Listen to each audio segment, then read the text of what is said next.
क्या आप लोग एडवोकेट और लॉयर में फर्क जानते हैं? क्या मेरे जैसे आप भी यही समझते थे कि एडवोकेट और लॉयर में कोई फर्क नहीं होता? ऐसा नहीं है। एडवोकेट और लॉयर में फर्क होता है।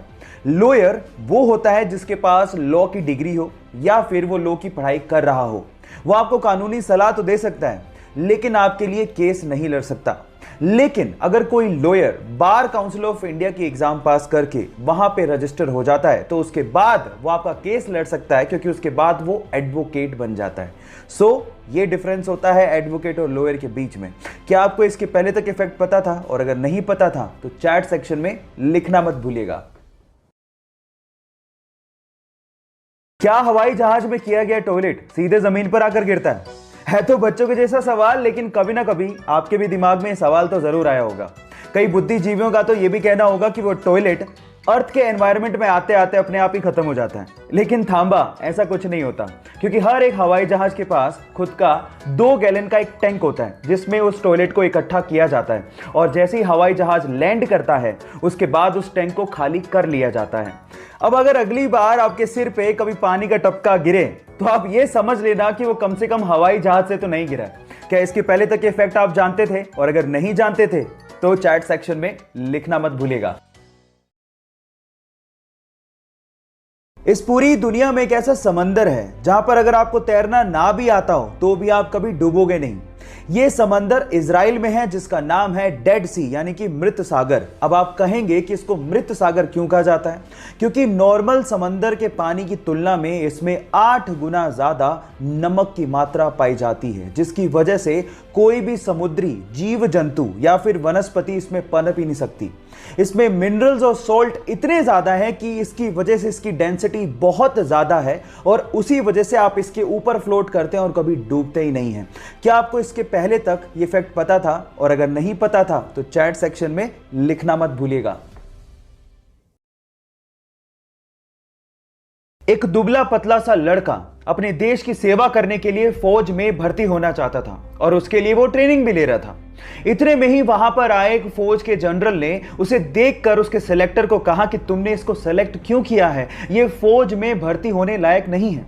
और इस चीज को प्रूव करने के लिए उस जनरल ने एक ग्रेनेड उस ट्रेनिंग ले रहे ग्रुप के बीच में फेंक दिया।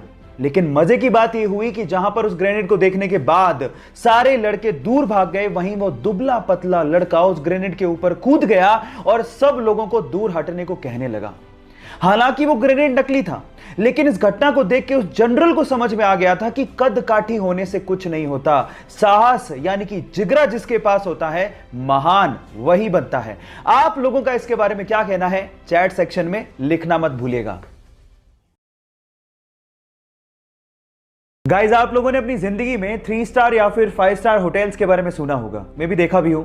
लेकिन क्या आपको पता है कि इस दुनिया का एकमात्र 7 स्टार होटल कौन सा है और कहां पे है? डोंट वरी, अगर नहीं पता तो मैं आपको बताता हूं। दुनिया का एकमात्र सर्टिफाइड 7 स्टार होटल दुबई में है जिसका नाम है बुर्ज अल अरब, और एक्चुअली जिसका मतलब होता है अरेबियन टावर। और गाइस, अगर आपको यहां पे एक रात के लिए एक रूम चाहिए तो आपको 1,70,000 रुपए तक चुकाने पड़ सकते हैं। लेकिन अगर आप यहां पे एक शानदार स्वीट किराए पर लेते हैं तो एक रात के लिए आपको 11,50,000 रुपए तक किराया चुकाना पड़ सकता है। सो गाइस, इसके पहले तक क्या आप ये फैक्ट जानते थे?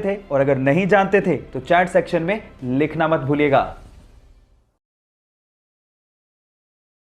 न्यूजीलैंड पूरी ही दुनिया के लिए कोरोना के खिलाफ जंग में एक मिसाल बन चुका है। 50 लाख की आबादी का यह देश अब पूरी तरह से कोरोना से फ्री हो चुका है। उसके पीछे का रीजन है उनकी नीतियां। एक्चुअली जैसे ही 26 फरवरी को पहला केस आया, वहां की गवर्नमेंट ने सख्ती से लॉकडाउन को लागू कर दिया। और उसके बाद सबसे अच्छी बात यह रही कि वहां की जनता ने अपनी प्रधानमंत्री का विश्वास किया और लॉकडाउन के नियमों का सख्ती से पालन भी किया। और नतीजा यह निकला कि पिछले 18 दिनों से वहां पर कोरोना का एक भी केस पॉजिटिव नहीं निकला है। Today there are no active cases in New Zealand. यहां न्यूजीलैंड से सीखने लायक बात यह है कि अगर हमें कोरोना के खिलाफ जंग को जीतना है तो जनता और गवर्नमेंट दोनों को साथ मिलकर काम करना पड़ेगा। इस मैसेज को शेयर करिए ताकि लोगों में जागरूकता फैले और हम भी कोरोना फ्री नेशन का सपना साकार होता देख सकें।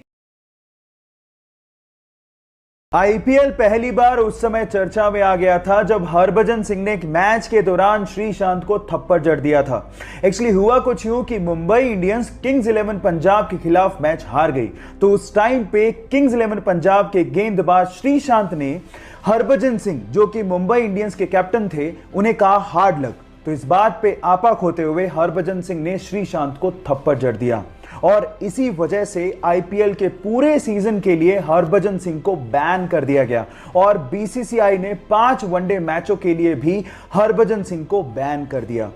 गाइस, हर खेल के बाद हार और जीत तो चलती रहती है, लेकिन हार के बाद आपा खोना अच्छी बात नहीं है। आपको इसके बारे में क्या लगता है, चैट सेक्शन में लिखना मत भूलिएगा।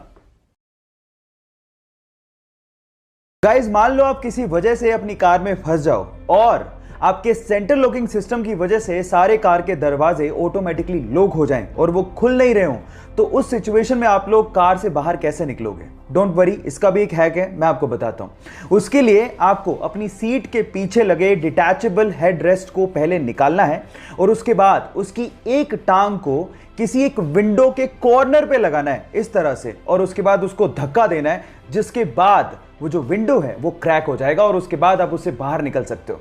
मजे की बात यह है कि सबसे आसान तरीके से, सबसे इजीली टूटने वाला कांच आपके बैक साइड में लगा होता है, तो उसको तोड़ना और भी ज्यादा आसान होता है।